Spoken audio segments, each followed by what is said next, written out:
Hi guys, उम्मीद आप सब खैरियत से होंगे। तो मैं आज सूट्स को कलफ लगा रही थी, कॉटन के सूट्स को, तो सोचा आपके साथ भी शेयर कर दूं। तो मैंने लिए हैं 8 चम्मच कलफ के।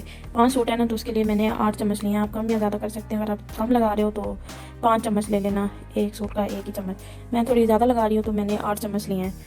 तो इसको बाउल में डाला है और पानी अंदर डाला है, जिस तरह हम कस्टर्ड को घोलते हैं ना, इस तरह इसको अच्छी तरह घोल के, इसमें लम्स नहीं रहने चाहिए, अच्छी तरह घोल के इसको मिक्स करके रख देंगे साइड पे। अच्छी तरह ना मिक्स करके इसको रख देंगे। और दूसरी तरफ ये मैंने पतीले में पानी लिया है। पानी जितना मर्ज़ी रख लो, पानी का मसला नहीं होता। इसको जब थोड़ा ये आ जाएगा, नीम गर्म थोड़ा हो जाएगा, तो इसमें वो मिक्स किया हुआ बैटर डालना है। बैटर ना छान के डालना है, क्योंकि इसमें ना गंद होता है, तो वो चटनी में सारा गंद निकल आएगा अच्छी तरह। ये देखो अभी गंद अंदर आ गया ना, जो अंदर चीज़ें सी होती हैं वो निकल जाती हैं, वरना ये कपड़ों को लग जाती हैं।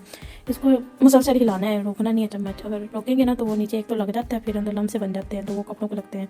इसको अच्छी तरह हिला के इसकी कंसिस्टेंसी इतनी कर लेनी है जितनी ये है ना।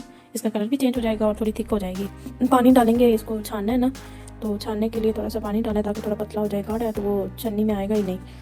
तो इसको मैंने टब में थोड़ा सा पानी लिया है, उसमें इसको डाल दिया है। छान के डालना है ताकि लम्स निकल जाएँ सारे।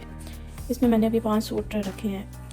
मैं तो इकट्ठा डाल रही हूँ। आपने अगर कम लगानी है ना, तो हर सूट का 1 कप पानी डाल के उसमें 1 सूट डालना है, फिर दूसरा कप डाल के फिर उसमें दूसरा सूट, तो उस तरह कम लगती है। मैं तो इकट्ठा डाल रही हूँ, इकट्ठी मैंने थोड़ी ज़्यादा लगानी है। इसको इसी तरह 2 मिनट रखने के बाद तार पे डाल देंगे। इसको निचोड़ना नहीं है, निचोड़े बगैर डालना है, वरना वो ना कम हो जाएगी।